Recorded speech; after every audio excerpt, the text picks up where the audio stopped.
कहानी लालची मिठाई वाला। दीनपुर गांव में सोहन नाम का एक हलवाई रहता था। वह खूब बढ़िया और स्वादिष्ट मिठाई बनाने के लिए जाना जाता था। इसी वजह से उसकी दुकान पूरे गांव में मशहूर थी। पूरा गांव उसी की दुकान से मिठाई खरीदता था। वह और उसकी पत्नी मिलकर शुद्ध देसी घी में मिठाई बनाते थे। इससे मिठाइयाँ काफ़ी अच्छी और स्वादिष्ट बनती थी। हर रोज़ शाम होते होते उसकी सारी मिठाइयाँ बिक जाती और वह अच्छा मुनाफा भी कमा लेता। मिठाइयों से जैसे ही आमदनी बढ़ने लगी, सोहन के मन में और पैसा कमाने का लालच आने लगा। अपने इसी लालच के चलते उसे एक तरकीब सूझी।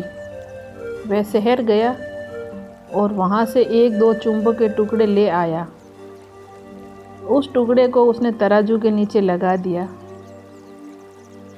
इसके बाद एक नया ग्राहक आया जिसने सोहन के पास से 1 किलो जलेबी खरीदी।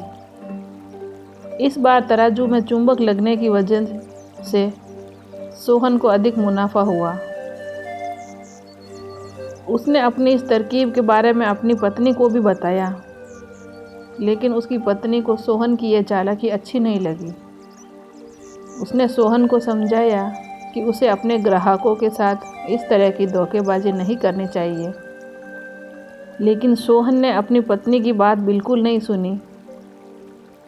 वो हर रोज़ तराजू के नीचे चुंबक लगाकर अपने ग्राहकों को धोखा देने लगा। इससे उसका मुनाफा बढ़कर कई गुना अधिक हो गया। इससे सोहन को काफ़ी खुशी हुई। एक दिन सोहन की दुकान पर रवि नाम का एक नया लड़का आया। उसने सोहन से 2 किलो जलेबी खरीदी। सोहन ने भी इसे भी चुंबक लगे तराजू में तौलकर जलेबी दे दी। रवि ने जैसे ही जलेबी उठाई, उसे लगा कि जलेबी का वजन 2 किलो से कम है। उसने अपना शक दूर करने के लिए सोहन से दोबारा जलेबी तौलने के लिए कहा। रवि की बात सुनकर सोहन चिढ़ गया। उसने कहा, मेरे पास इतना फालतू समय नहीं है कि मैं बार बार तुम्हारी जलेबी ही तौलता रहूं। इतना कहकर उसने रवि को वहां से जाने के लिए कह दिया। सोहन मिठाई वाले की बात सुनने के बाद रवि जलेबी लेकर वहां से चला गया। वह एक दूसरी दुकान पर गया और वहां बैठे मिठाई वाले से अपनी जलेबी तौलने के लिए कहा। जब दूसरे दुकानदार ने जलेबी तौली तो जलेबी सिर्फ 1.5 किलो ही निकली। अब उसका शक यकीन में बदल गया। उसे पता चल गया कि सोहन मिठाई वाले के तराजू में कुछ गड़बड़ है। अब उसने तराजू की गड़बड़ को सबके सामने लाने के लिए खुद एक तराजू खरीद लिया और उसे ले जाकर सोहन मिठाई वाले के दुकान के पास ही रख दिया। फिर रवि अपने सभी गांव के लोगों को वहां पर इकट्ठा करने में लग गया। जैसे ही लोगों की भीड़ थोड़ी बढ़ने लगी तो उसने गांव के लोगों से कहा, आज मैं आप सभी लोगों को एक जादू दिखाऊंगा। यह जादू देखने के लिए बस आप लोगों को सोहन मिठाई वाले से खरीदा गया सामान एक बार मेरे इस तराजू में तौलना होगा। तब आप देखेंगे कि कैसे सोहन मिठाई वाले के तराजू में तौली गई मिठाई इस दूसरे तराजू में अपने आप ही कम हो जाएगी।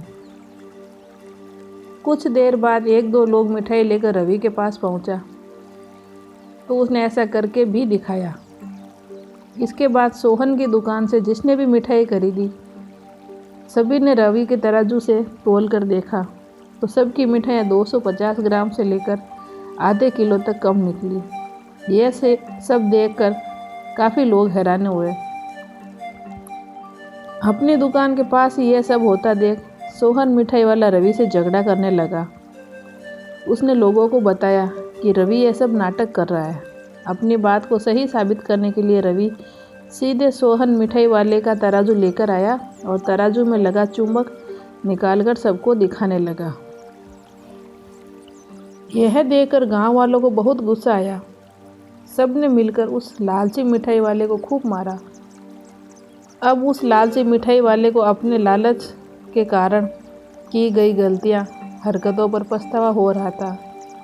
उसने अपने गांव के सभी लोगों से माफ़ी भी मांगी और वादा भी किया कि भविष्य में वह ऐसी कोई भी जालसाजी नहीं करेगा।